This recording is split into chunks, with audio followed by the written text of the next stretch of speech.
Hello, my name is Rob, and today I want to tell you about one of the worst data leaks to ever happen and why it was done by the company on purpose. Hello, welcome to Rob Randoms. This is a channel where I make videos about things that interest me. It could be anything from cooking to a challenge to a review of something or just an interesting story, and that's what we have today. So today we're going back to 2006, when the internet really was still in its infancy. Google had only been established 8 years before, and at this time there were lots of other search engines out there, such as MSN Search, Direct Hit, and Ask Jeeves. This was a time when personal data online was still considered important, but it was also considered something interesting that could be studied for the benefit of mankind. And so this is the reason that AOL decided to release 3 months worth of data from 650,000 of their members, which amounted to 20 million online searches. They didn't do it for any nefarious reason. They thought it was interesting data that could be studied and there could be interesting conclusions drawn from it. Now, I'm guessing you're already thinking, wow, that's a bad idea. And you're correct. It was a bad idea. They had no idea what was being included in those 20 million searches because they didn't vet it beforehand. They didn't know what personally identifiable information was out there. They didn't know what dark searches were out there. They didn't know anything. And that's why after 3 days, they pulled the data and fired the people responsible for this. So we're going to get into why this was such a big deal. But before that, let's just revel in some of the very strange searches. Now, most of the searches are quite normal, mundane things. State flags, music videos, 2004 Harley-Davidson boots, that sort of thing. Then we move on to some of the stranger searches, such as the signs are all around you, things that exist but you can't see, ghost hunting equipment, and peanut butter pie.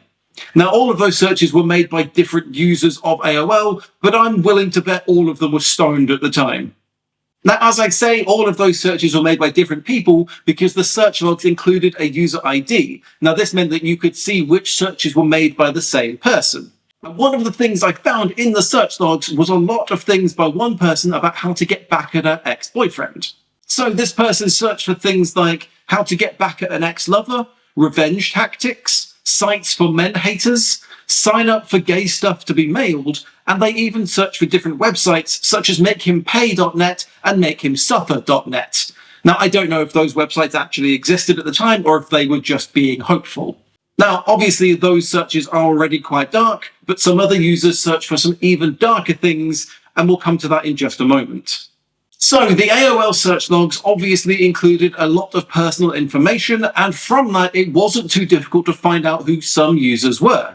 The New York Times actually quite easily managed to find the identity of, and with her permission, shared the identity of a Miss Thelma Arnold, otherwise known as user 4417749. In the 3 months that the data was collected, Miss Arnold made a lot of searches, including her town and state name, and included lots of searches for people with her same last name, so the New York Times quite easily managed to find out who she was. Now, Miss Arnold was searching for very mundane things. The point of the New York Times was just how easy it was to find her, based on her searches. However, some other people were searching for much darker things. For example, one user searched a lot of different variations of the phrase, how to kill your wife. However, then we come to the darkest part of this, and that is user 927. Now, they have been written about extensively in the last 2 decades about how horrible what their searches were and trying to find out who they are. Now, like Miss Arnold, user 927 made a lot of searches in that 3-month period. The current idea is that they were using a family computer, and that's why some of their searches are very mundane and normal, searching for things like Fall Out Boy and Green Day, and also searching for flowers such as pink camellia and butterfly orchids.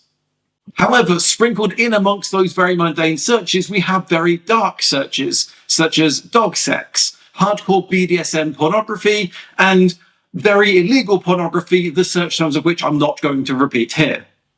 Looking through their search terms is a very chilling and very distant and cold look at somebody who clearly has very serious problems. Now, as far as I could see, user 927 has never been identified. So as far as we know, they are just out there living their life as normal, which is unsettling. So now we come to the lawsuit, because of course there was a lawsuit. Very soon after these search logs were released, AOL were facing a class action lawsuit which they very quickly agreed to settle for $5 million. Now that sounds like a lot of money, but basically it amounts to offering anybody who was an AOL member between March and May 2006 $100. Users could seek more than that if they felt that their personal information had been released, but basically everybody just got $100. So it turns out that AOL releasing such data of their members was a bad idea. It revealed personal information and it hurt AOL's brand. But the other thing this did was teach people that what you search online is not hidden, it is not secret, it could be revealed at any time. It's been nearly 20 years since this debacle happened, but I think it's a lesson that we all need to relearn and remember that what you do online is not secret, it's not hidden, it's not anonymous. And with the government currently trying to legislate what people do online, trying to force us to give over our personal information if we want to go on any website that happens to be 18 plus, it's important to remember to try and keep your personal information as secure as we can. It's the reason I've started using a VPN. And this really would be a perfect time for a sponsorship from a VPN, but unfortunately I'm not being sponsored. So this is just free advice, get a VPN. Thank you so much for watching. My name is Rob and I'll see you next week for another random video.